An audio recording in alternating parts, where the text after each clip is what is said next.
3 nights after surviving the bloodbath that nearly ended their marriage before it began, Adrian and Lena DeLuca were finally alone when the next attack arrived. And this time it did not come with gunfire, a broken gate, or masked men waiting in the dark. It came in the form of a sealed envelope laid quietly on the black marble table of their estate like a message from a ghost that had been patient enough to wait until the bleeding stopped. Adrian had just finished dismissing the last of the men guarding the lower floor. Lena was still carrying the ache of healing in her body, moving more slowly than she wanted to admit, but standing anyway because she refused to look weak in her own home. For the first time since the winery, the mansion was almost quiet. No shouting. No emergency calls. No blood on the floor. No one dragging bodies through side entrances before dawn. Just the kind of silence people mistake for peace. Then the envelope appeared, and before either of them could speak, the first fragile illusion of recovery was gone. Lena opened it because she was done letting fear arrive first. Inside was a single photograph from their wedding, thick glossy paper, expensive, chosen carefully from the kind of images people frame for anniversaries and pretend will always mean something pure. It should have been beautiful. Adrian in black, Lena in white, both of them standing beneath warm light, surrounded by flowers, candles, and the false comfort of a room full of smiling faces. But one figure in the background had been circled in red. A woman in black, half-turned, elegant, distant, watching them from behind a column as if she had not come to celebrate at all, but to witness the beginning of something she had already decided to destroy. Lena's fingers tightened around the photo. Her eyes moved once from the red circle to the back of the print where someone had written 6 words in graceful handwriting so cold it felt intimate. You survived the kidnapping. You won't survive the truth. The room changed instantly, not with noise, with recognition, because Adrian DeLuca, the same man who had walked through fire and gunfire to bring his wife home, the same man who had stood over traitors and watched them beg without blinking, went completely still. There are many forms of fear in violent worlds, but the most dangerous one is the kind that does not look like panic at all. It looks like a man whose body has gone silent because something from his past has just stepped into the room without opening the door. Lena saw it the moment his eyes landed on the circled woman. His jaw tightened. His shoulders locked. His face did not fall apart, but it changed in a way she had never seen before. Not grief, not rage, not even shock. This was recognition mixed with dread. This was the expression of a man who had just realized the one chapter of his life he buried so deeply he thought even memory had stopped looking for it, had found its way back.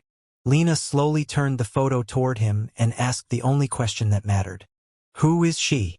Adrian did not answer immediately, and in that silence the next war began. Engage in our comment section where you're watching from. We'd love to hear from you. Whether you're in Georgia, Moscow, Ohio, California, New York, Mexico City, Tokyo, drop your location below. And if you're new to this channel, hit that subscribe button right now so you never miss any of our videos. Because what happened next was not the kind of threat most people expect after a kidnapping, a ransom call, and a winery floor covered in blood. The men who had taken Lena before had used force, fear, and violence because that was the language weak enemies speak when they think power can be broken from the outside. But the woman in that photograph understood something far more dangerous. She understood that the strongest marriages do not always crack under bullets first. Sometimes they crack under memory, under silence, under the slow poison of a secret kept too long. She knew where to strike because years earlier, before Lena ever wore the DeLuca name, before the wedding, before the vows, before Adrian learned what it meant to fear losing someone more than he feared dying, there had been another woman who knew him in a way the world was never supposed to remember. And the worst part was not that she had returned. The worst part was that she had been standing at the wedding the entire time, watching the bride smile, watching the groom promise forever, watching the room glow with the kind of happiness people like Adrian and Lena had bled to earn, and waiting until after the bloodbath at the winery to reveal that she had never truly left. If you had been standing in that room at the DeLuca estate, you would have thought the silence was unbearable. Lena holding the wedding photograph in one hand, her healing body still marked by the bruises of the last war. Adrian standing across from her, hands at his sides, looking at a face from his past as if it had just stepped out of a grave no one else knew existed. But silence can be more violent than shouting when the wrong people are inside it. Lena had already survived too much to mistake stillness for safety. She knew the difference between a man gathering words and a man trying to decide how much truth can be spoken before it destroys what little peace remains. Adrian looked at the photograph again, then at the handwriting, and for one brutal second he seemed almost angry at himself, as if he had known in some distant part of his mind that this day might come and hated that he had allowed himself to believe he could keep it from her forever. "She should have stayed gone," he finally said, and that was all. Not a name, not an explanation. Just one sentence that told Lena more than enough. Whoever the woman in black was, she was not random. She was not a stranger. And whatever she carried into their life now was powerful enough that even Adrian DeLuca, who had survived enemies, betrayals, and bloodshed without hesitation, had once prayed she would never cross his threshold again. That was the moment Lena understood something else too. Something colder than the message on the back of the photograph. This new enemy did not want to simply kill them. If she had wanted death, there were easier ways. There are always easier ways in their world. A sniper at the gate, poison in the wine, a bomb beneath the chassis, a trusted driver paid to take the wrong turn. But the woman in black had chosen a wedding photo. She had chosen handwriting instead of bullets. She had chosen memory instead of force. That meant she was not trying to erase Adrian and Lena. She was trying to separate them first. She wanted questions, doubt, silence, the slow erosion of trust. She wanted Lena to look at Adrian and wonder what else he had never said. She wanted Adrian to face the one thing men like him fear more than armed rivals. The look in the eyes of the woman they love when she realizes there are parts of their past still locked away from her. And if you know anything about power, you know that empires rarely collapse because enemies are stronger. They collapse because secrets inside the walls finally find air. The woman in the photograph knew that. And by the time the clock moved past midnight, she had already forced open the first crack in the strongest thing Adrian DeLuca had ever built. Because when Lena asked again, quieter this time, "Who is she?" Adrian still did not answer the way a husband should answer when his wife has just found a ghost from his past staring out of their wedding photo like a curse. He moved toward the bar, poured nothing, touched the crystal glass, and set it back down untouched. That one gesture told Lena he was buying seconds, buying distance, buying time to decide how much to reveal and how much to bury again. It was the same instinct that had nearly cost them everything before, the instinct to protect her with silence, to hold back the ugliest truths until the danger was already at the door. But Lena was not the woman he had married 3 nights earlier. The kidnapping, Nathan's return, Carter's betrayal, the winery floor, the gunfire, the blood on her hands, the grief of losing a brother she had found and lost in the same night. None of that leaves a person untouched. She had become sharper, harder, less willing to be managed. And as she looked at Adrian standing there with his past in red ink between them, one thing became brutally clear. The next enemy was not coming through the gates. She was already inside their marriage. And the woman in that photograph wasn't just a stranger from the wedding. She was the one person Adrian had prayed Lena would never find out about. There are moments in powerful marriages when the room changes before either person speaks, and the people inside it know with painful certainty that whatever comes next will not be solved by love alone. Adrian and Lena DeLuca had survived gunfire, betrayal, kidnapping, and the kind of bloodshed that leaves permanent marks on the body even after the wounds begin to close. But standing in the darkened study of the DeLuca estate with that wedding photograph between them, they were facing something neither of them could shoot, outrun, or order buried. It is one thing to fight enemies who come at you from the outside. It is something entirely different to stand across from the person you love and realize the next battle has arrived through a silence that should have been broken long ago. Adrian's face had not moved much since he first saw the woman circled in red. But Lena knew him well enough now to understand that the stillness itself was a warning. This was not a man who had been surprised by a stranger. This was a man being forced to meet a memory he had once treated like a locked room with no windows, a room he had hoped time would eventually suffocate. The problem with people like Adrian DeLuca is not that they do not feel. It is that they survive by deciding which truths are useful, which truths are dangerous, and which truths must be buried so deeply that even love is not permitted to touch them.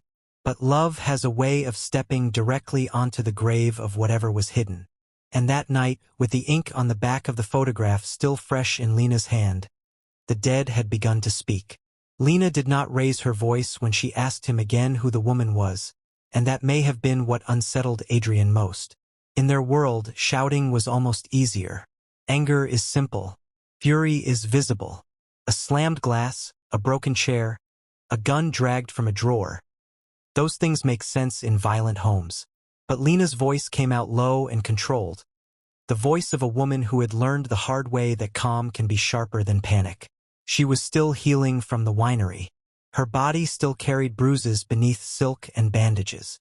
Her sleep had become something fractured and thin, interrupted by dreams of ropes, concrete floors, her brother's blood, and the split second between life and death when she had realized she was not going to be saved unless she fought like she belonged in the same war as the men around her. She had earned every ounce of the steel in her voice now. Adrian looked at her, then looked away, and for one dangerous second it seemed as if he might do what he had done before. Give her just enough truth to quiet the room, then seal the rest behind his teeth until the consequences arrived on their own. But if he had learned anything from what happened at the winery, it should have been that Lena no longer confused silence with protection.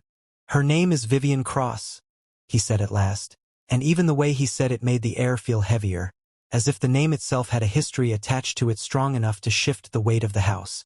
Vivian Cross. To most of the city, that name had always belonged to a certain kind of woman, the kind whose presence in a room made people lower their voices without fully understanding why. She was the daughter of old American wealth with European blood folded into her family line. Raised among private schools, summer estates, and political donors who never wrote their names on the checks that changed elections. But wealth had never been the most dangerous thing about Vivian. Wealth simply gave her polish. What made her dangerous was that she had learned early how power actually moves. Not in headlines, not in courtroom verdicts, not in the speeches of men standing behind flags, but in private rooms where money becomes leverage, leverage becomes loyalty, and loyalty is sold the moment fear becomes more profitable than honor. Long before Lena knew Adrian's name, long before Adrian had built the empire people whispered about with equal parts envy and dread, Vivian had been moving through the same circles in a different way. She did not command soldiers. She did not give orders in back rooms with armed men standing behind her chair. She did something much more effective. She attached herself to people who wanted influence, then learned what they hid, what they feared, what they needed, and how to make them believe she was the only person in the room who understood them. Adrian had once been one of those men. Not because he was weak, not because he was foolish, but because years ago, before Lena, before the vows, before he had become the kind of husband who would burn a city for one woman, he had still been learning that some predators do not come at you with knives. Some arrive wearing silk and asking questions no one else dares to ask. He told Lena only enough at first to make the outline visible. Years ago, when he was still consolidating control and eliminating the men who thought the DeLuca name could be cut down before it rooted too deeply, Vivian had entered his life through a financial alliance. She had access to investors, to offshore channels, to shell companies, to social circles that turned criminal money into respectable money before dawn and hosted charity galas by sunset. In public, she was admired. In private, she was strategic, patient, and far more interested in the architecture of power than in the men who thought they owned it. Adrian had worked with her because in those years he needed legitimacy almost as badly as he needed force. He needed doors open that guns could not open. He needed the right people invited to the right tables. He needed his enemies to stop seeing him as a street-born threat and start seeing him as something worse, a permanent structure. Vivian helped with that. And because the world is always eager to romanticize proximity when it cannot understand strategy, people began to talk. They said Adrian DeLuca and Vivian Cross were inevitable. They said she would become the queen beside the man building a criminal kingdom. They said no one else would ever fit beside him because no one else would ever understand what he was becoming. The city had already written them as a pair long before either of them made it true or false. Adrian let the rumors live because rumors were useful. Vivian encouraged them because rumors can become weapons if they are fed carefully enough. What Adrian never expected was that the rumors would one day return to his marriage carrying a knife. Lena listened without interrupting, but the more Adrian spoke, the less his answers seemed to calm anything. That is the cruel thing about partial truth. It can satisfy curiosity for a moment, but it also sharpens every unanswered question still hanging in the room. She asked him if Vivian had been his lover. Adrian's silence lasted half a breath too long. Not enough to confirm. Not enough to deny. Just enough to wound. And when he finally answered, he did it like a man choosing precision over comfort.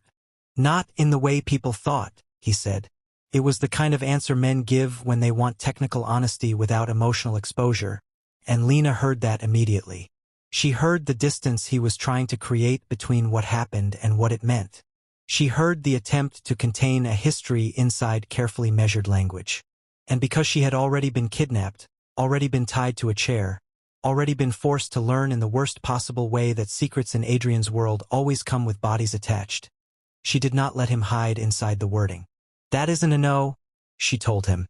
And for the first time since the envelope arrived, something flashed in Adrian's eyes that looked less like control and more like regret. He stepped toward her then, not aggressively, but with the kind of urgency that comes when a man realizes the truth is already doing damage even before it has fully been spoken. He told her Vivian had been an alliance, a temptation, a dangerous period of his life built on ambition, proximity, and the illusion that two ruthless people could stand near each other without one eventually deciding to own the other. He said there had been moments that blurred. He said there were things he should have ended faster. He said he never loved her. But what Lena heard was simpler than all of that. Vivian Cross had not just been a rumor. She had been real enough to haunt the look on Adrian's face now. And that, more than anything else, was what made the room begin to crack. Not because Lena believed Adrian loved Vivian. She knew him better than that already. The way he had come for her at the winery. The way he had carried her blood on his shirt like a vow. The way he had looked at her since that night as if the possibility of losing her had permanently altered the shape of his soul. None of that could be faked. She knew what she meant to him. But meaning and honesty are not always the same thing. Love can be absolute and still arrive carrying omissions sharp enough to cut trust open. Lena had not been raised in innocence. She understood that powerful men had histories. She understood that Adrian DeLuca did not arrive at their wedding as a blank page. What hurt was not that he had lived before her. What hurt was that he had chosen to let the city bury Vivian while never giving Lena the chance to know the shape of that ghost before it appeared in her hands in the middle of the night. That is how betrayal often feels in marriages like theirs. Not like one single act. Like a delayed explosion. Something planted long ago that only becomes visible when the floor finally gives way. Adrian tried to explain that Vivian was gone before Lena ever truly entered his life. That by the time he met Lena in the way that mattered, whatever existed with Vivian had already become something cold and unrecognizable. He told her he had buried that chapter because it had nothing to do with who he was with Lena. He told her he refused to let a dead thing contaminate what they built. But Lena, standing there with the wedding photograph in her hand and the circled woman watching from the edge of the frame, saw the flaw in that logic instantly. Dead things do not send envelopes. Dead things do not write messages. Dead things do not appear in wedding photographs and force husbands into silence. Vivian was not dead. She had simply waited. What Adrian still had not told Lena, however, was why Vivian had come back now, and that was the part that mattered most. People do not return after years away just to reopen old gossip. They return because something unresolved has become useful again. They return because a buried war has found fresh ground. When Lena pressed him harder, asking not who Vivian had been to him but why she was targeting them now, Adrian hesitated again, and that hesitation carried more danger than the first. He told her Vivian had always wanted control more than affection. She had never been satisfied with being close to power. She wanted influence over it. She wanted men like Adrian to need her because need creates dependency, and dependency can eventually be turned into obedience if handled by the right hands. Years earlier, when Adrian began to separate his empire from the financial channels Vivian controlled, when he stopped accepting her help, when he cut off the shared access points that allowed her to sit close enough to steer decisions, she took it personally. not like a rejected lover in the simple sense, but like a strategist whose favorite asset had suddenly removed itself from the board. Adrian told her he had severed every connection he could. He made sure Vivian's reach no longer touched his books, his routes, his men, or his accounts. He thought distance had ended it. But people like Vivian do not forgive loss when they believe what they lost should have belonged to them by right. They do not scream. They do not beg. They disappear. They let time create the illusion of absence. Then they return when the wound they can cause will matter more than the wound they once suffered. Adrian believed that was what this was. Vivian had seen the wedding. She had seen the public power of Mr. and Mrs. DeLuca. She had seen the city accept Lena beside him not as a decorative bride, but as a woman whose survival had already turned her into legend. And Vivian, who once moved near Adrian while the city whispered about inevitability, had now been forced to watch him become fully, publicly, irrevocably someone else's husband. That kind of humiliation does not fade in certain people. It ripens. But even that was not the deepest reason Vivian had returned, and Adrian knew it. He knew it because he had spent enough years surviving monsters to recognize when a personal attack is being used to cover a larger objective. The wedding photograph was emotional warfare, yes. The message on the back was aimed directly at Lena's trust, yes. But the moment Adrian saw Vivian's face circled in red, he understood that she was not just reopening an old wound between herself and him. She was positioning herself near something bigger, something connected to the war that had already consumed the Moretti bloodline, the kidnapping, Nathan's return from the dead, Carter's betrayal, and the pieces of truth that still lay scattered beneath the bodies in that winery. Lena sensed it before he said it. The shift in him, the way his mind had already moved beyond the room and into calculation, told her there was another layer still hidden. "What else?" she asked, and this time there was no softness in her voice at all. Adrian looked at her for a long time, and what passed through his face then was the unmistakable expression of a man deciding whether telling the truth would wound more than withholding it. That look alone made Lena colder. "Don't do that," she told him. "Don't stand there and decide what I can survive." That sentence hit him harder than if she had thrown the glass. Because it was not just about Vivian. It was about everything.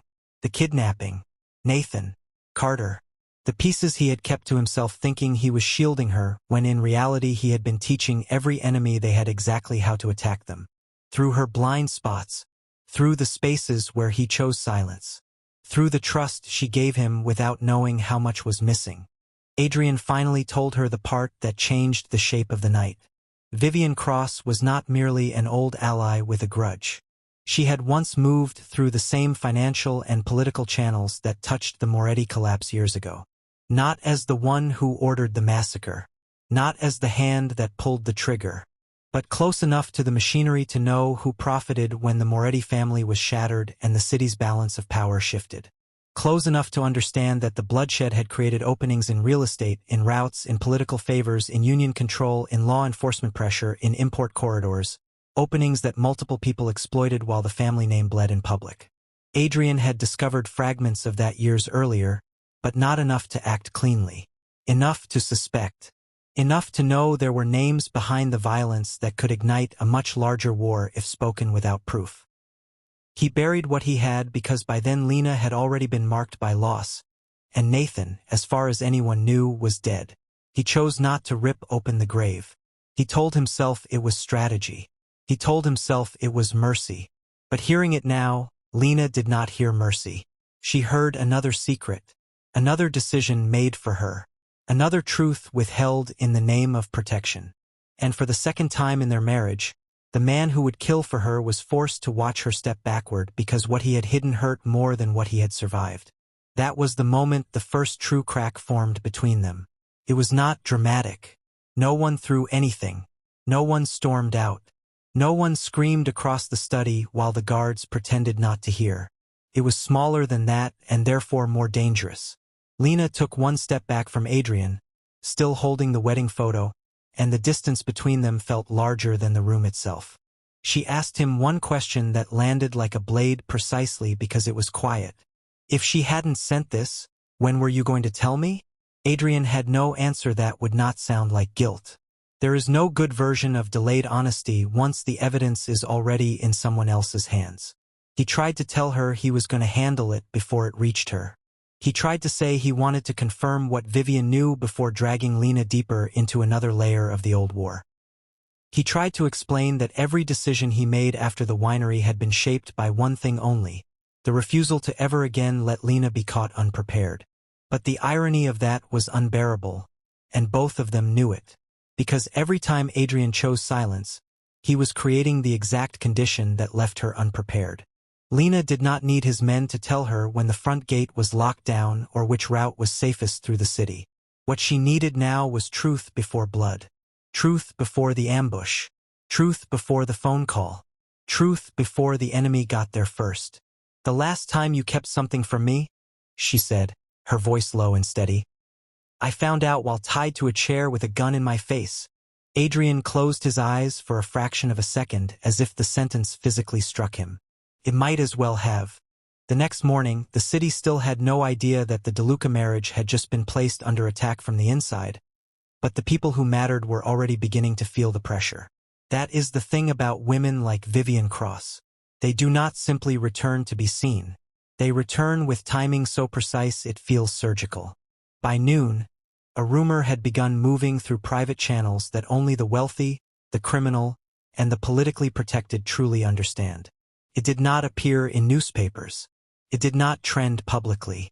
It traveled through concierge calls, assistants, private dining rooms, encrypted messages, whispered names at club entrances, and the mouths of women who never repeated anything unless they had first decided it would hurt someone important.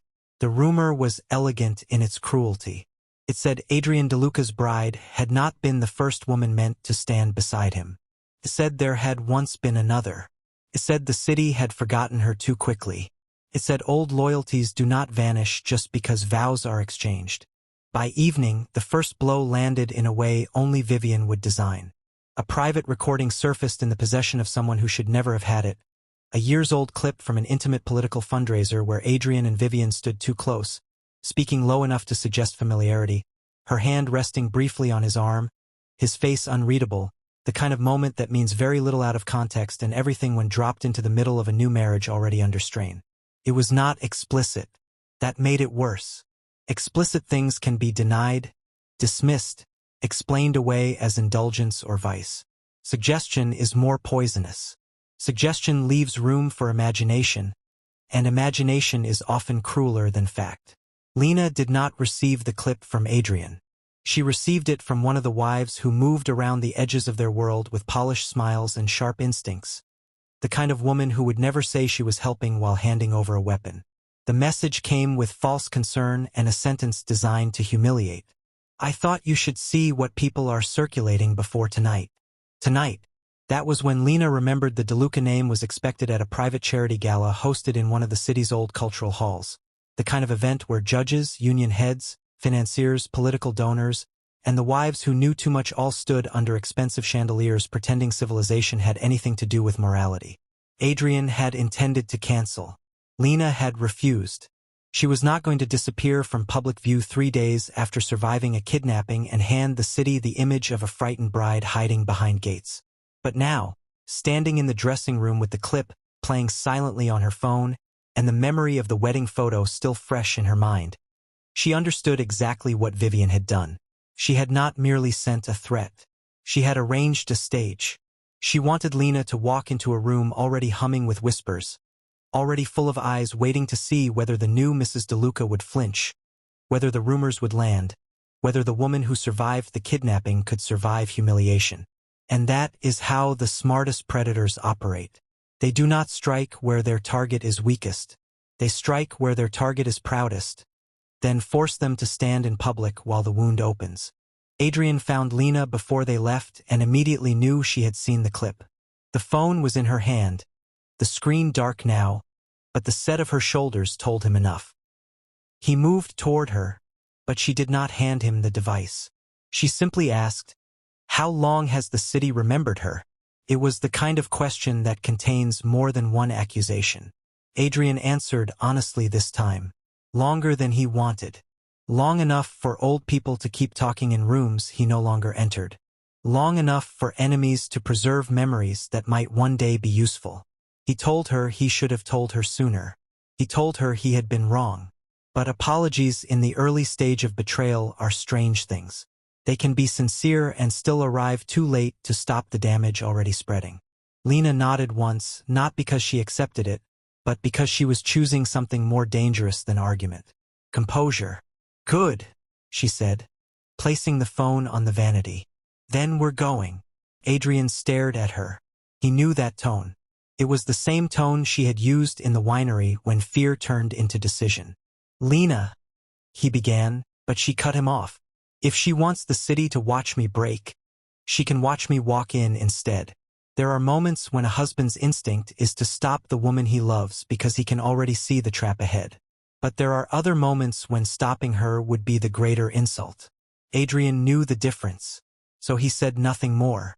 He watched Lena finish dressing, watched her fasten the earrings with fingers that had once been tied with rope, watched her straighten her spine, watched the woman he married choose to step directly into the room where her humiliation had been prepared for her.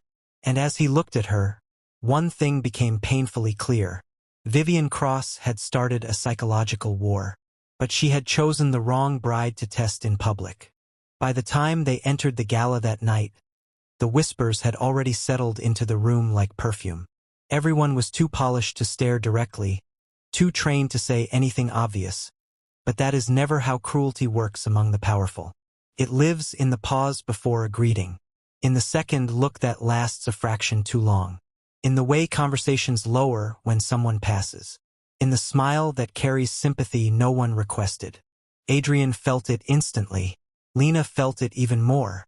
She could almost trace the path of the rumor by the direction faces turned. A judge's wife near the staircase, a senator's donor by the bar, a union attorney pretending to discuss art while glancing twice at Adrian.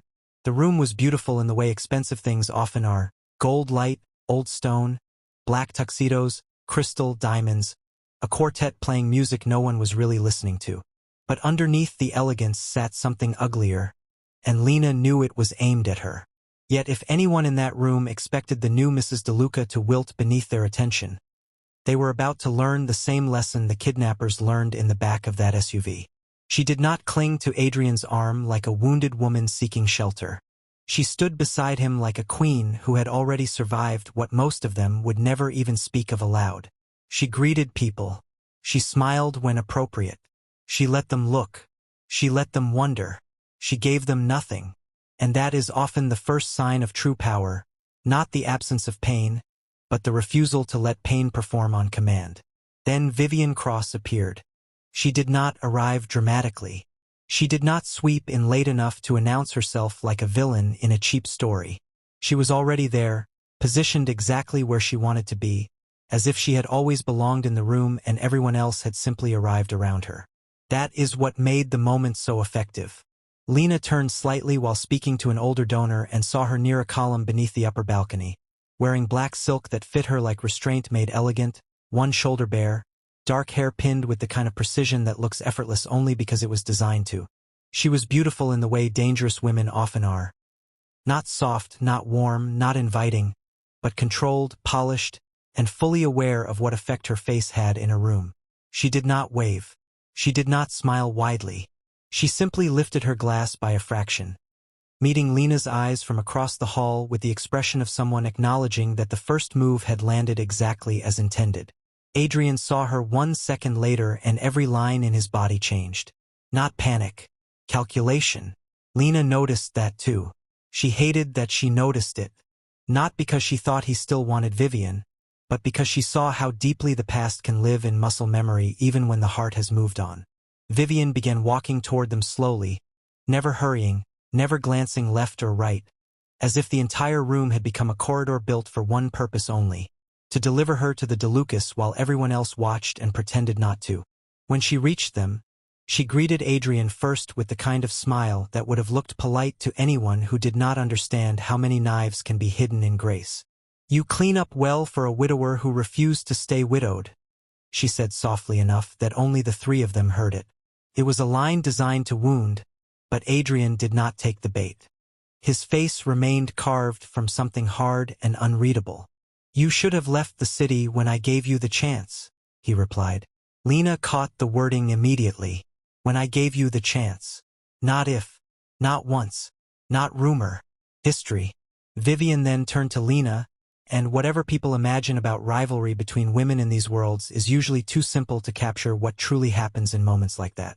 It was not jealousy in the cheap sense. It was assessment, recognition, two women measuring not just beauty or status, but endurance, nerve, intelligence, and the exact shape of the damage one intends to do to the other. Vivian looked Lena over once, not with open contempt, but with the almost clinical attention of someone studying the person who now occupied a place she once believed would remain available to her forever. Then she smiled.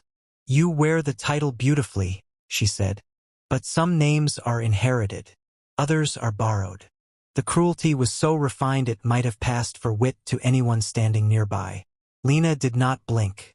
"If you wanted his name," she answered, "you should have fought for it before he gave it to me." That sentence landed. Adrian felt it. Vivian felt it. And for the first time, the polished surface of Vivian's composure shifted by a degree small enough most people would miss it, but large enough to matter. She had expected resistance. She had not expected poise sharpened by fire. What happened next was the true reason Vivian came to the gala, and it had nothing to do with gossip.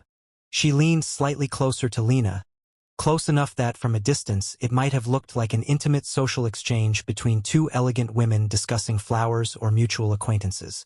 But her voice lowered, and what she said changed the temperature of the night. "I didn't come back for him," she murmured.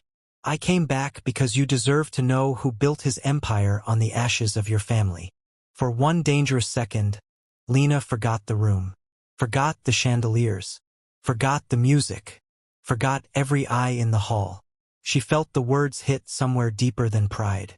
Moretti, family, ashes. That was not gossip. That was blood. Adrian stepped forward immediately, but Vivian's gaze never left Lena's face. "Ask him," she said. "Ask your husband who knew the truth about your father long before your wedding." Then, with the precision of a surgeon finishing an incision, she leaned close enough that only Lena could hear the final line. "Your husband knows who helped destroy your family." Then she stepped back, smiled as if she had merely complimented the bride, and moved away into the crowd before Adrian could stop her without turning the entire room into a public battlefield. And just like that, she had done exactly what she came to do. She had humiliated Lena, reopened Adrian's buried past, and planted a deeper poison than jealousy ever could, because a woman can survive hearing that another woman once touched her husband. What is far harder to survive is hearing that the man she loves may have known the truth about her family's destruction and kept it from her while promising forever under candlelight. Adrian took Lena's arm the second Vivian disappeared into the room, but Lena pulled back, not violently, not dramatically, just enough to tell him something had shifted. "We're leaving," he said, his voice low and controlled. It was the voice he used when bodies usually followed. But Lena's eyes were not on him. They were fixed on the place where Vivian had vanished, as if she could still feel the words hanging there in the air like smoke. "Did you know?" she asked. Adrian understood instantly which part she meant. Not Vivian, not the rumors, not the old alliance, the Moretti truth, the family blood, the hidden names. He opened his mouth, and that single movement told Lena what she needed before the answer even came.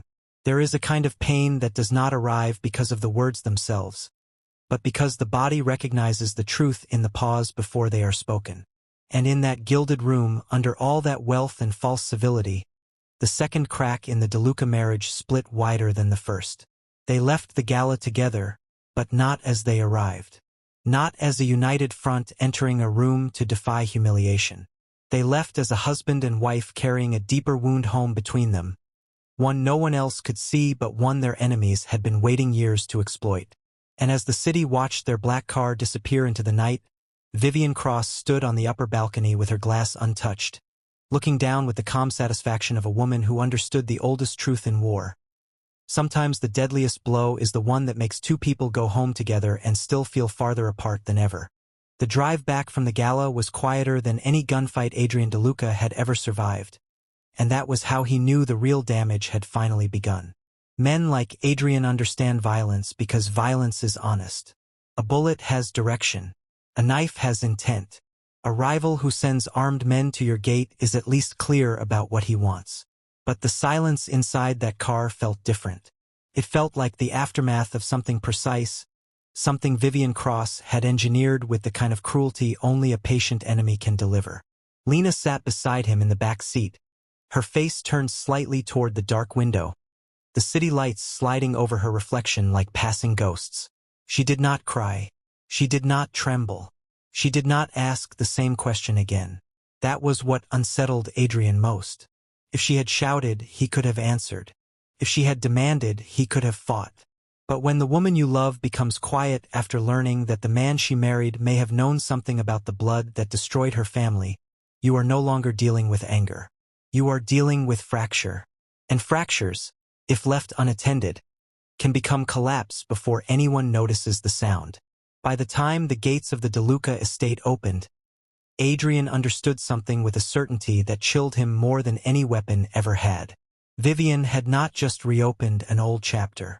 She had found the exact place where Lena's deepest grief and Adrian's worst mistake overlapped, and she had pushed a blade directly into it. Inside the estate, the guards knew better than to speak. The house staff disappeared as if the walls themselves had swallowed them. Even the air felt different, the kind of pressure that settles over a place when everyone inside it senses that something personal and dangerous has crossed the threshold. Lena walked ahead of Adrian without waiting for him, not because she was afraid of what he might say, but because she had finally reached the point where she no longer wanted him choosing the timing of truth. She moved through the long corridor, past the black marble and soft gold lighting, still carrying the composure she had worn at the Gala like armor, and went straight into the study where the wedding photograph still lay on the table beside the opened envelope. The sight of it there was almost obscene now, their smiling faces trapped forever in the same frame as the woman who had been waiting in the background for the right moment to destroy what they had built. Adrian followed her in and shut the door behind him. No one needed to hear what came next. Lena turned, and the look in her eyes was not rage. Rage would have been easier. It was something colder. Hurt sharpened into clarity. "Tell me everything," she said. "No protecting me. No half-truths. No waiting until I'm already bleeding to decide I deserve to know." Adrian stood there for a long second, and in that moment the full weight of everything he had hidden finally reached him. Not just Vivian. Not just the Moretti files. The pattern. The habit. The way he had convinced himself that shielding Lena from certain truths was an act of love, when in reality it had become the one weakness every enemy seemed to exploit. Then, for the first time since they married, Adrian DeLuca stopped acting like a man deciding what his wife could handle and started speaking like a husband who understood that if he lost her trust now, he might win every war outside these walls and still end up with nothing that mattered. He told her about the Moretti collapse the way he should have long ago, without editing the ugly parts. Years before Lena came into his life, when the Moretti name was still powerful enough to unsettle politicians and rival syndicates alike, there had been a coordinated effort to break that family apart from within and without. Publicly, it looked like a violent power shift, another brutal realignment in a city where old bloodlines were always at risk of being cut down by younger, hungrier men. But privately, it had been more than that. It was financial sabotage, political pressure, law enforcement manipulation, and targeted violence working together in ways too organized to be coincidence. Certain shipments disappeared. Certain investigations surfaced at suspiciously convenient times. Judges who had once ignored obvious criminal patterns suddenly found moral urgency when the Morettis were involved. Union contracts shifted. Properties tied to the family were forced into liquidation under the weight of legal attacks no ordinary rivals could have orchestrated alone. Then came the killings. Then came the chaos. Then came the narrative everyone was meant to believe, that the Moretti family had simply fallen because its enemies were stronger. Adrian had not been the architect of that collapse. He had not ordered the massacre. But as he rose in the years that followed, he found fragments. Records, rumors, ledgers, names hidden behind shell companies, patterns buried beneath old money and respectable institutions, that told a different story. The Morettas had not just been attacked by street rivals. They had been positioned for destruction by people in expensive rooms who profited when blood made room for business. And Vivian Cross had moved close enough to those rooms to know exactly who those people were. Lena listened without interrupting, but every sentence Adrian spoke carried a cost. She could hear in his voice that he was not inventing this now. He had known enough for years to understand the shape of the conspiracy, even if not every detail. That was what made it unbearable. Not that he had solved it completely and stayed silent. Not that he had known every name and watched her live in ignorance. But that he had known enough to understand her grief was tied to something larger than the story the city told. And he had still chosen not to place that truth in her hands. "Why?" she asked, and there was no drama in the question, only exhaustion. Adrian answered in a way that sounded more like confession than defense. Because when he first uncovered it, Lena was already carrying too much loss. Because Nathan was presumed dead, and there was no clean way to reopen a war without dragging ghosts back into her life. Because the names he found touched judges, donors, ports, law enforcement, and men whose influence extended far beyond bullets. Because if he moved too early without proof, he could not protect her from the retaliation that would follow. Because he thought burying the worst of it would give her a chance at a future untouched by the ugliest parts of the past. And because, beneath all of that strategy, there was a simpler truth Adrian hated admitting out loud. He was afraid. Not of the men behind it. Not of Vivian. Not of what war would cost him. He was afraid that once Lena learned how much blood had been used to shape the city around them, and how long he had carried fragments of it in silence, she would look at him differently. That fear had been enough to keep him quiet. And now that silence had done exactly what he feared most. Lena did look at him differently. There is a moment in certain marriages when love is forced to stand trial, not because it has vanished, but because the foundation beneath it has been shaken so hard that both people have to decide whether what they built can survive the truth. That was the moment Adrian and Lena had entered now. She walked toward the desk, picked up the wedding photograph, and stared at the red circle around Vivian's face for so long Adrian wondered if she was imagining every conversation he had never given her. Every shadow in the corners of their life he had chosen to keep locked. When she finally spoke, it was not about Vivian at all. "You keep thinking the danger is what's outside the gate," she said quietly. "But every time you decide what I don't need to know, you leave me blind until someone else gets there first." Adrian felt that sentence like a verdict. It was true.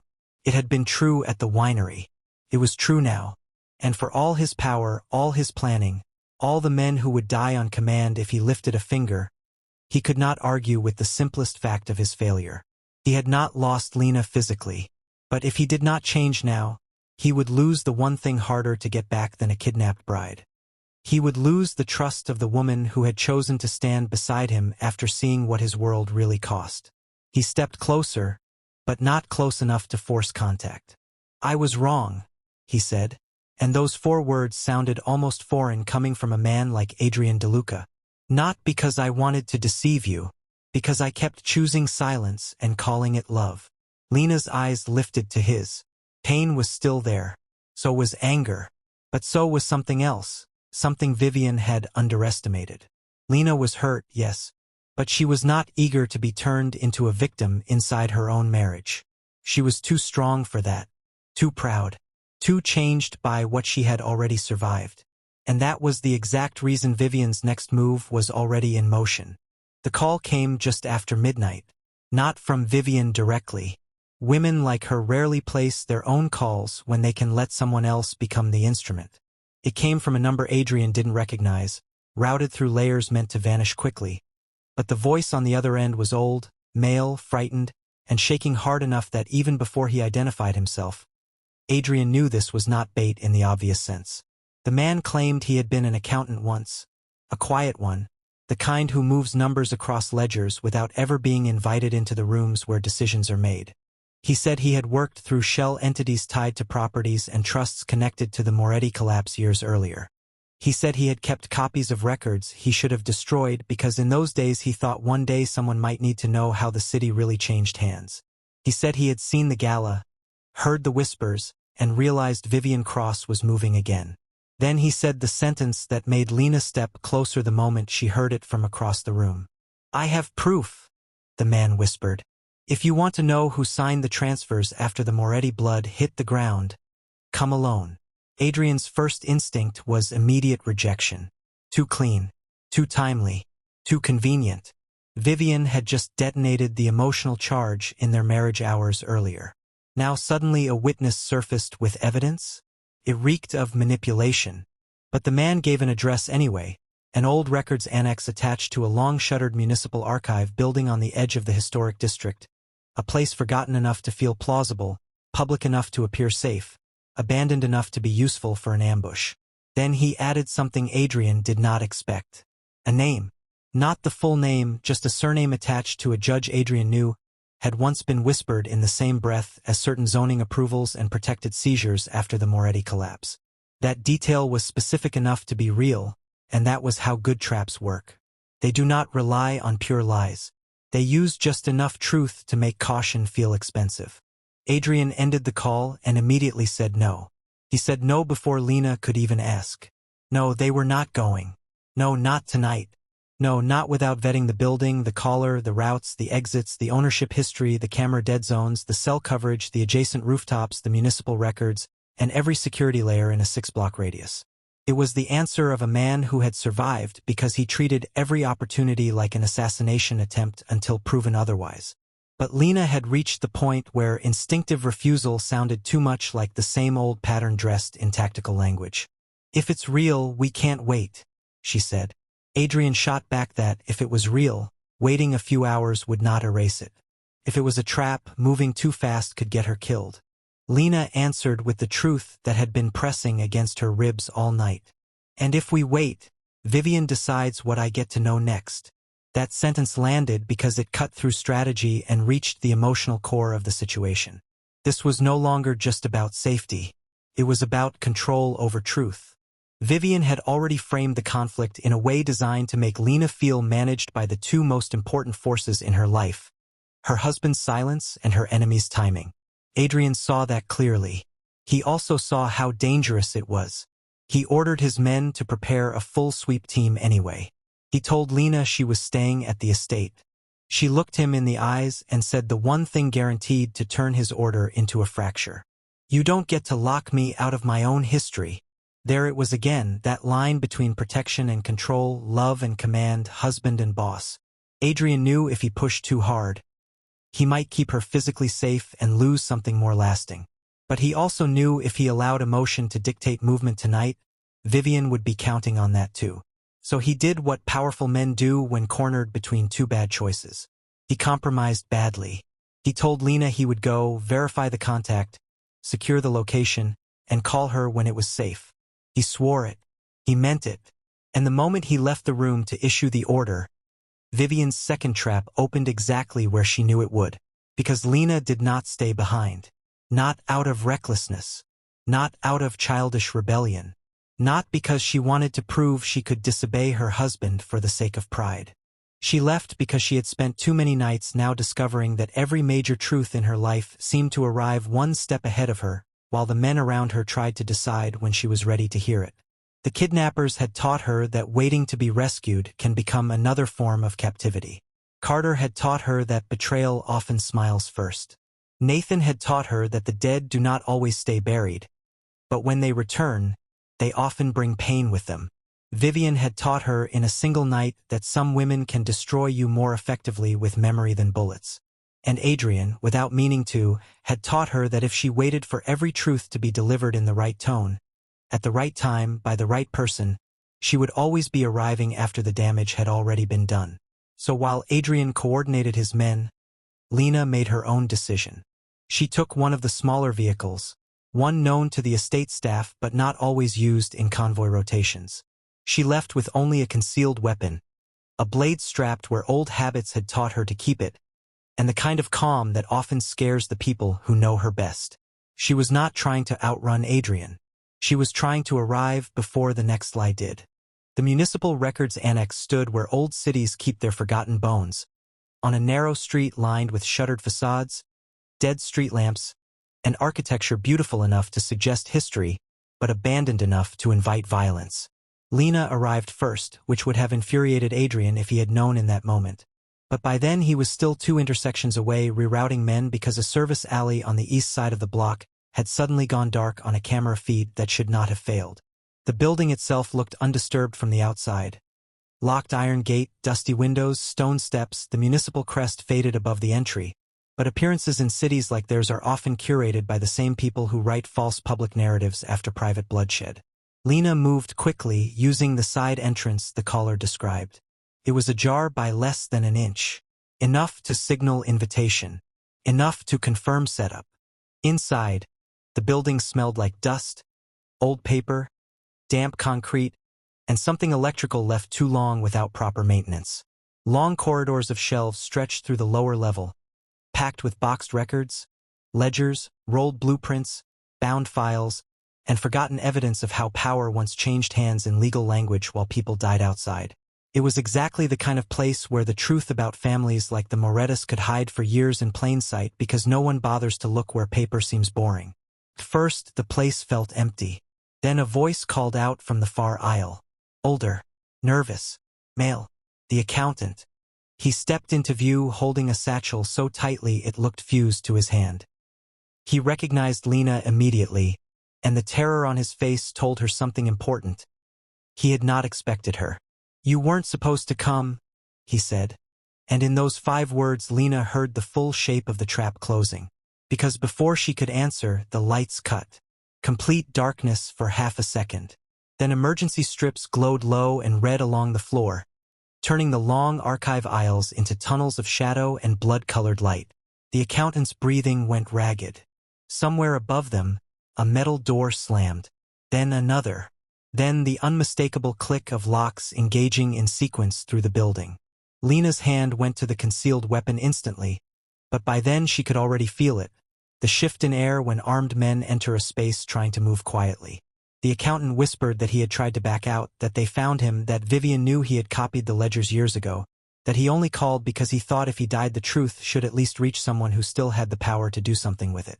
He opened the satchel, pulling out bound documents, property transfers, trust signatures, coded disbursements, and photocopies of handwritten authorizations tied to shell companies Adrian had once traced but never fully linked.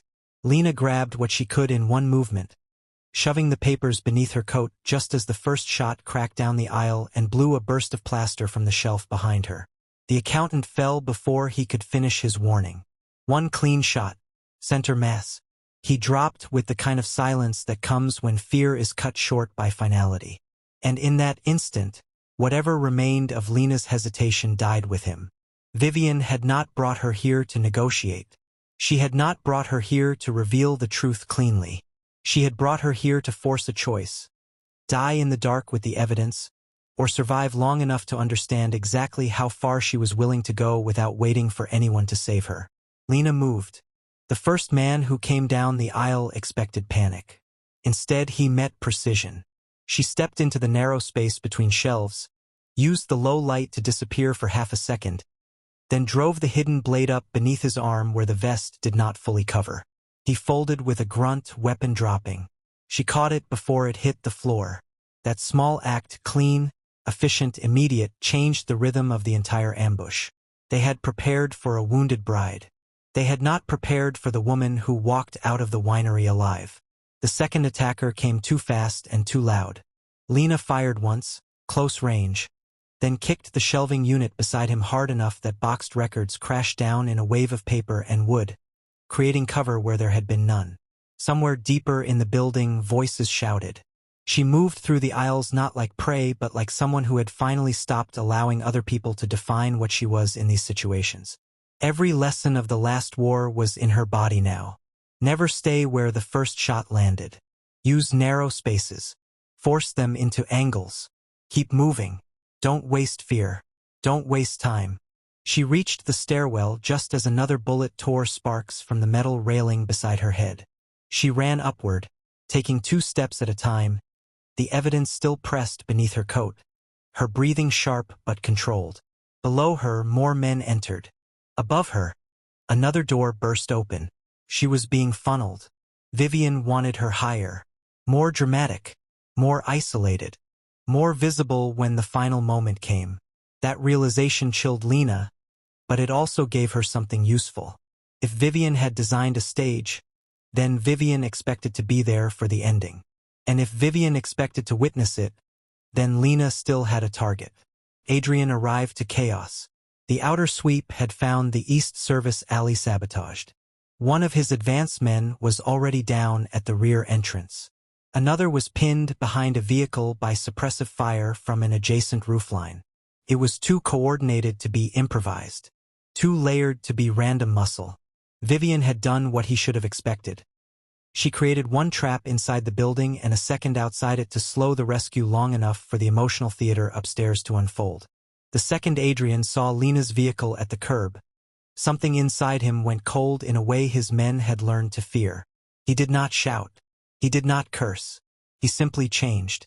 The last thread of patience disappeared, and the husband who had spent the night trying to hold together what his silence had damaged became once again the man enemies prayed they would never force into direct retaliation. He ordered the perimeter split, 2 teams flanking through the alley and roof access, 1 team with him through the main breach. The old doors shattered under force. Gunfire answered immediately. Dust, alarms, red emergency strips, the smell of paper and cordite. Men dropping in narrow aisles where old city records spilled across the floor like history being torn open in real time. Adrian moved through it with terrifying efficiency. He wasn't just fighting.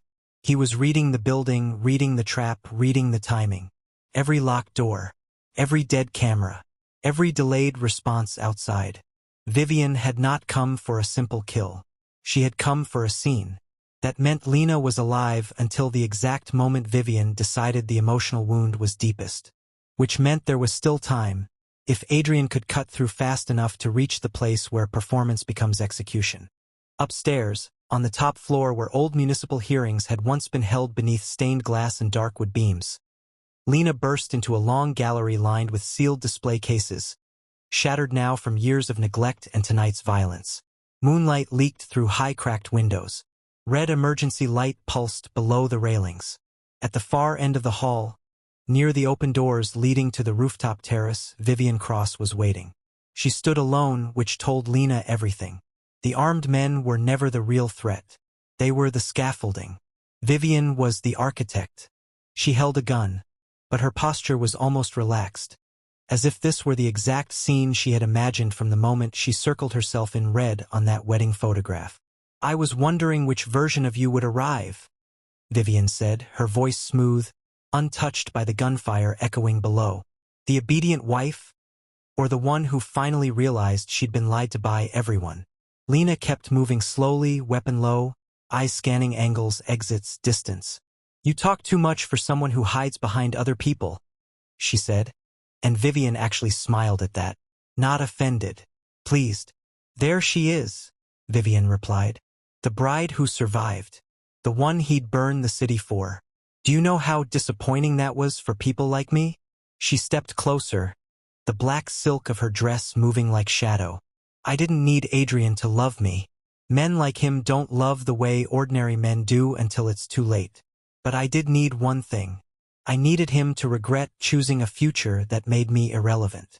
Then she looked directly at Lena, and for the first time the mask slipped enough to show what truly lived beneath the elegance. Not heartbreak, not even simple revenge.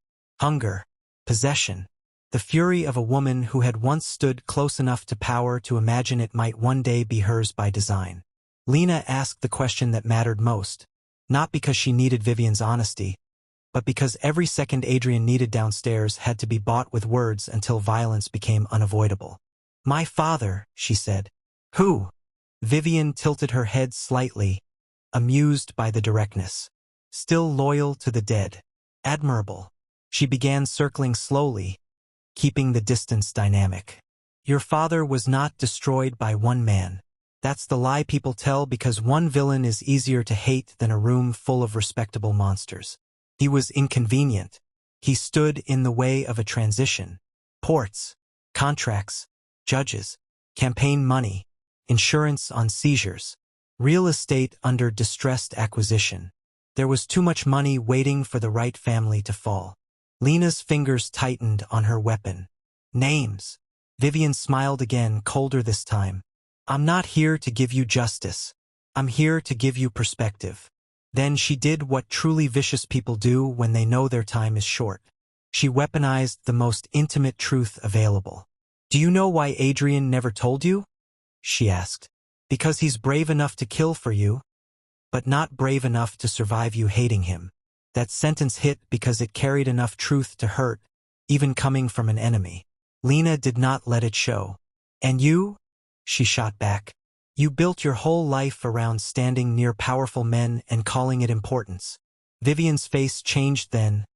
Finally, the smooth polish cracking at the edges. No, she said, voice tightening. I built my life learning how men like him move the world while women like me are expected to decorate it. I refused that. I learned the routes, the signatures, the accounts, the judges, the donors, the weaknesses. I became indispensable. And then he walked away. There it was. Not love. Rejection translated into ideology. Desire fermented into vengeance. Lena saw it clearly now. Vivian didn't just want Adrian back. She wanted the version of reality in which Adrian never escaped the reach of what she represented. Below them, Adrian heard the shift in gunfire that told him the top floor was becoming the true center. He took the last stairwell 2 steps at a time, one man behind him, 2 more splitting left. Another shooter emerged from the landing above and Adrian dropped him before the man's weapon fully cleared the railing. The hall opened. Broken glass. Cold air. Moonlight. The terrace doors ahead. He could hear voices now. Vivian's calm cadence. Lena's sharper answers. The distance between hearing and reaching is one of the longest distances in a husband's life when the woman he loves is in danger. Adrian crossed it fast, but not fast enough to stop what came next. Vivian moved in one brutal instant, closing the space and using Lena's attention to the conversation against her. She struck the weapon aside, grabbed Lena by the arm, and dragged her toward the terrace edge with the gun snapping up hard beneath Lena's ribs. Glass crunched beneath their feet. Wind hit the room. The city opened behind them in a drop of stone and steel. Adrian stepped through the doorway with his gun raised and froze because every calculation changed at once. Vivian had Lena in front of her, body angled, weapon pressed in exactly the place where even a slight mistake would turn rescue into murder. There he is, Vivian said softly, breathing harder now but still smiling through it. The man who always arrives just in time to think he can control the ending. Adrian's aim never wavered, but neither did his voice. Let her go. Vivian laughed, not loudly, but with the exhausted disbelief of someone who had spent years building a final scene and wanted to savor it. You still don't understand, she said. This was never about killing her first. It was about making you watch what your silence costs. And that was when Lena made the move Vivian never truly believed she would make. People who mistake strength for theatrics often fail to understand what real survival looks like. It is not loud. It is not always cinematic. Sometimes it is a fraction of a second of total commitment when pain becomes irrelevant compared to opportunity. Lena had spent the entire confrontation waiting, reading Vivian's grip, measuring the angle of the gun, the position of the wrist, the weight distribution in her heels, the slickness of shattered glass underfoot, the direction of the wind, the exact distance Adrian needed if the line of fire changed. Vivian, for all her intelligence, had made the same mistake Carter Bell made. She saw Lena as exceptional, yes, but still ultimately as a symbol. A bride, a wife, a rival, a woman whose emotional importance made her powerful. She forgot that survival had turned Lena into something far more dangerous than symbolic. So when Vivian shifted her focus half a breath toward Adrian, hungry for the satisfaction of holding both of them in that moment, Lena drove her heel down hard onto Vivian's foot, slammed her elbow back into the ribs with every ounce of force left in her body, twisted under the gun arm instead of away from it, and took the shot through the side of her own dress as the bullet tore past rather than through. The terrace exploded into motion. Adrian lunged. Vivian screamed, more in fury than pain.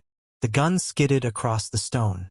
Lena and Vivian hit the ground together in a violent tangle of silk, glass, and limbs, each clawing for leverage while the city wind roared around them. Vivian was stronger than she looked and meaner than most men Lena had fought, but she had spent too many years weaponizing rooms and reputations.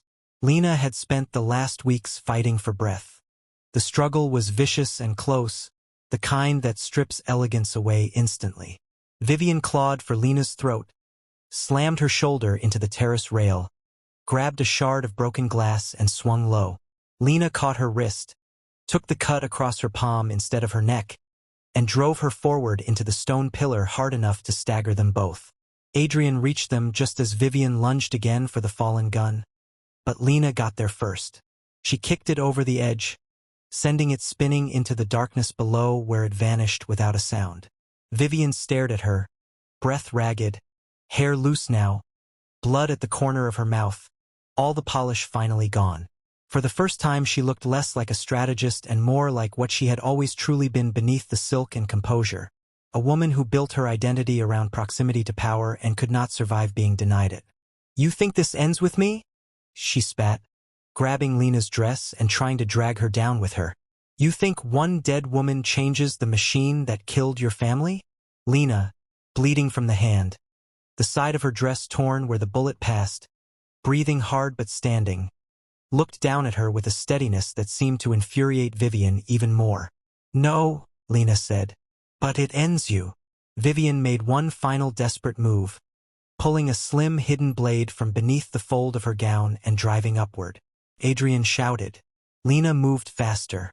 She trapped Vivian's wrist with both hands, twisted until the blade turned, and in the same motion shoved with everything she had left. Vivian stumbled backward into the fractured section of the terrace railing already weakened by age and impact. Stone cracked. Metal screamed. For one suspended second, Vivian's eyes met Lena's with pure disbelief. The disbelief of someone who had spent years orchestrating outcomes and could not accept that the final one was no longer hers. Then the rail gave way. Vivian fell backward into darkness, black silk and shattered stone vanishing into the night below. There was no elegant ending for her. No last speech.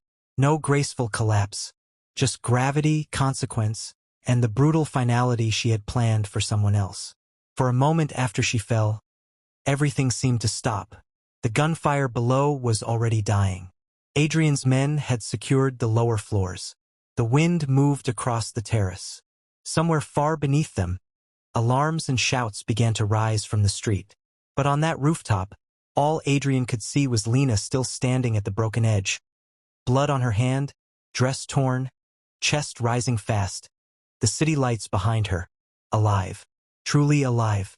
He crossed the distance between them in a single breath and caught her just as her knees threatened to give out. Not because she was weak, because adrenaline always collects its debt eventually. He held her so tightly it looked almost painful, as if letting go even for a second might tempt fate to try again.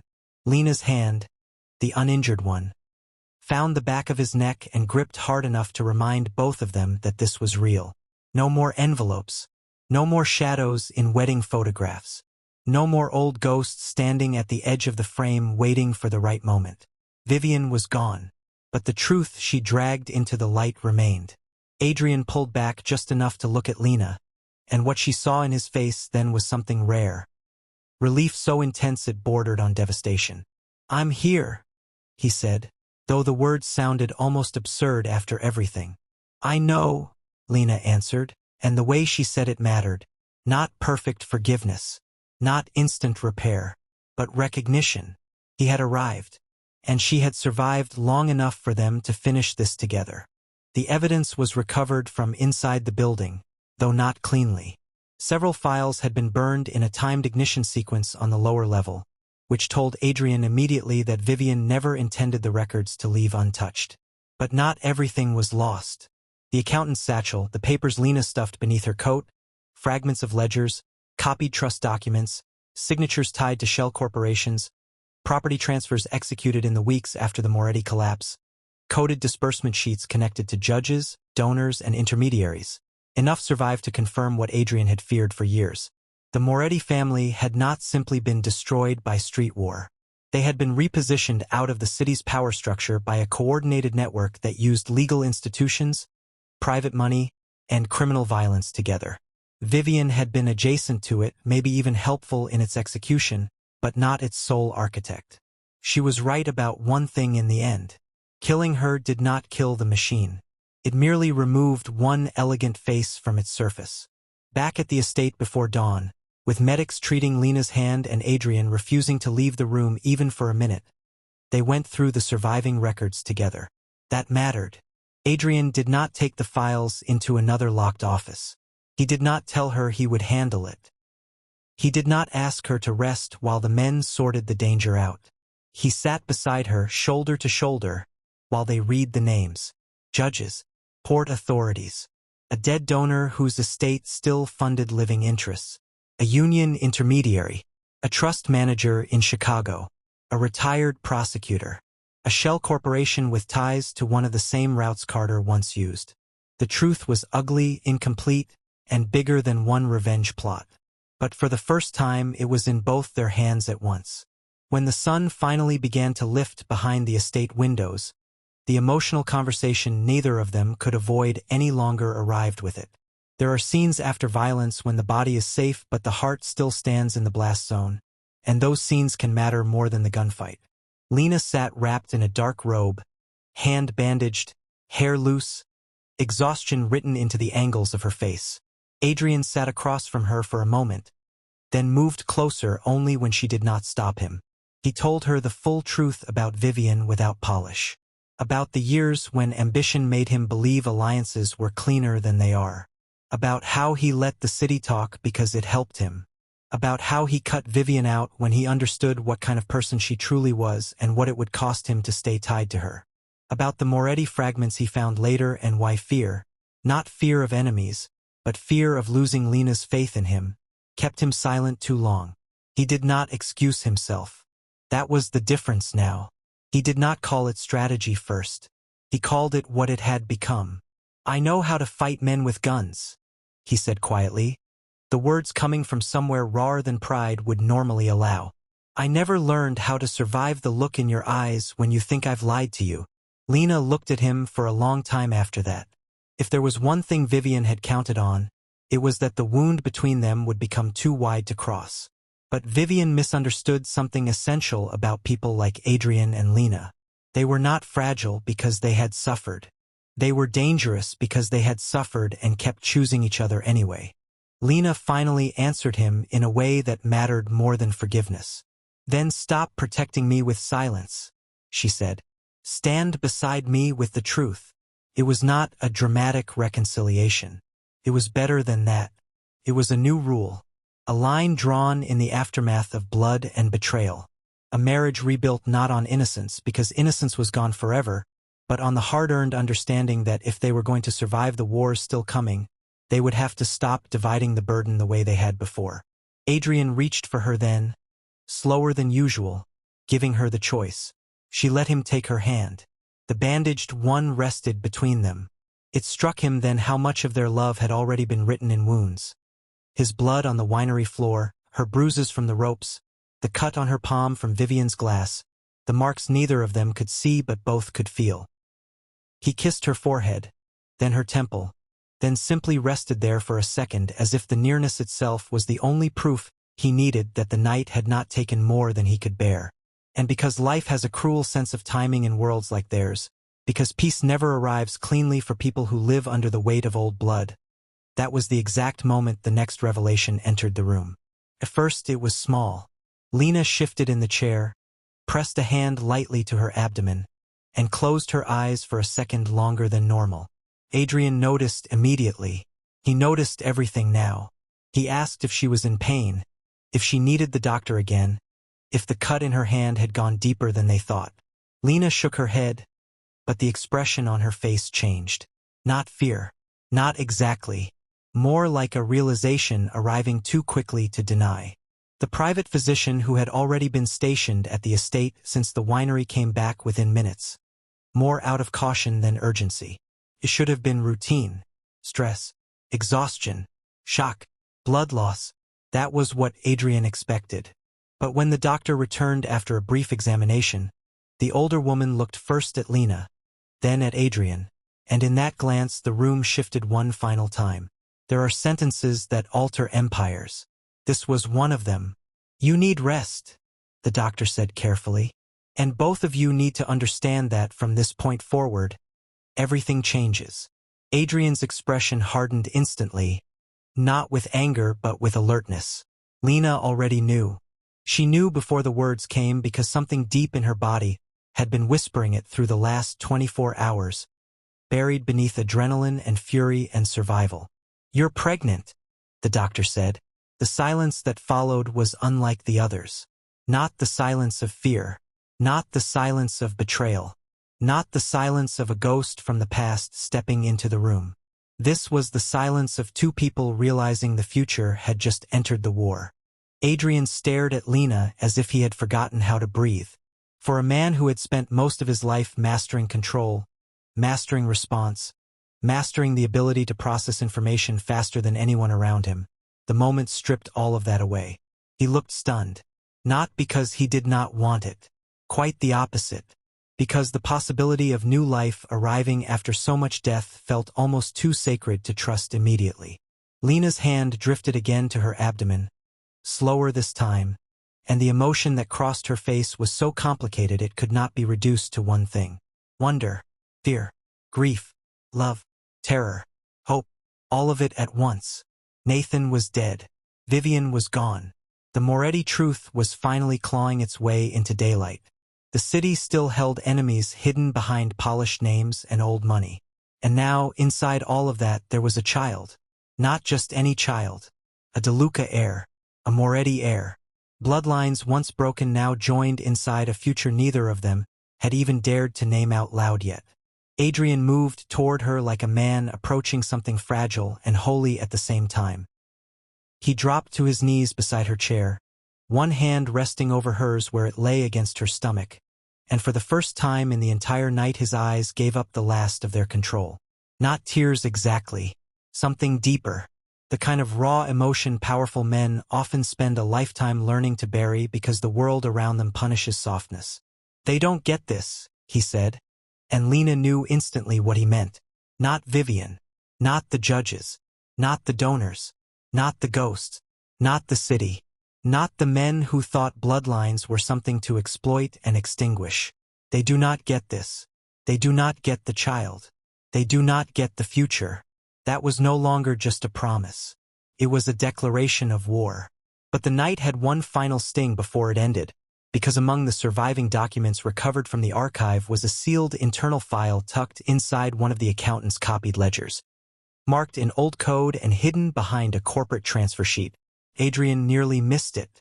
Lena noticed the notation first because it repeated one of the Moretti-linked abbreviations Nathan, once used in a childhood journal she had found years ago. When they opened it, the contents were incomplete but clear enough to chill the room all over again. The file referenced contingency planning tied to the convergence of two bloodlines once considered separately useful and later jointly dangerous. The language was clinical, the kind used by men who reduce families to assets and children to leverage.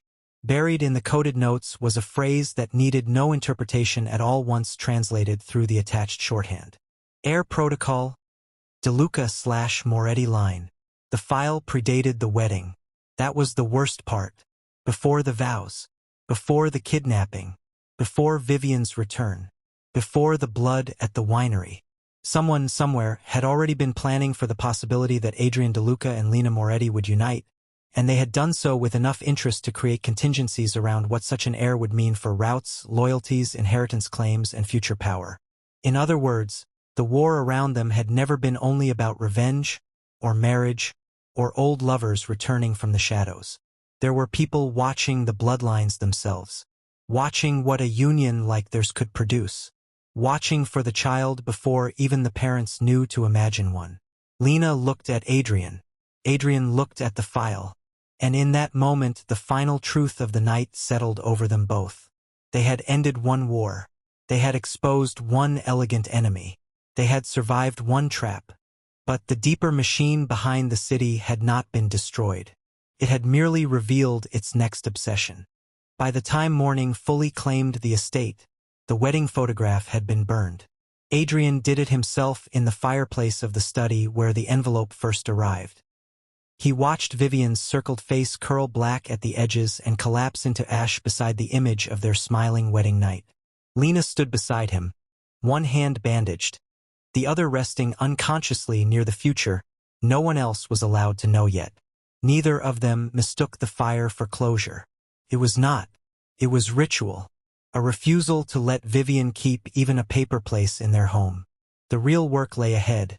In the ledgers, the names, the judges, the donors, the hidden routes, the old money, the quiet men who profited from the Moretti blood and would one day realize the DeLuca Moretti child now existed as a threat to their balance.